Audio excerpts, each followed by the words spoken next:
È il video? Sì, è il video, buonasera. Salve. Niente, stiamo qua con Manuel Perrella, stiamo consumando un qualcosa al fuoco. Al fuoco, vedete, si stanno... Ultima scelta, il nostro amico Filippo. Alla grande. Stiamo Perché c'è aspettando degli amici, ma non una curva. Adesso io penso che chi l'ha avuto sono proprio persi. in decusuturo, credo, ma... Sì, perché si stava bevendo non so cosa.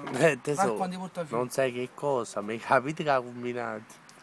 Allora, pensa che ha messo il portabottiglie con il ghiaccio. Quello di preciso è il portaghiaccio. Il portaghiaccio. Sì. Ha tolto la bottiglia e ha La bottiglia nei versato, bicchieri. ma non Poi solo la messo, bottiglia, ha versato messo la birre, vodka prosecchi, eccetera, e se lo stavano bevendo con la cannuccia.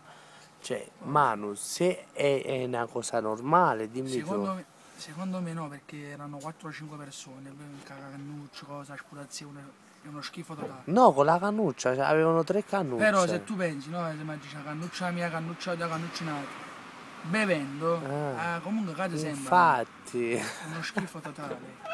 Comunque niente, stiamo al fuoco di Filippo, l'amico Filippo che ci stiamo mangiando qualcosa. Sì. A fine rombo. Poi mi calo questo flash per la casa non a casa. Amo, ma non ho fame. E mi fa tutti una... Ho sete. Un film perino, quando ti lo mangiaci per te lo puoi appavalla. Adesso, ma mi vuoi bene? Assessa. Assai. Si mi fa che lo piace più assai, no? Quale? Già sai. Dicelo in diretta. Già no. Già sai.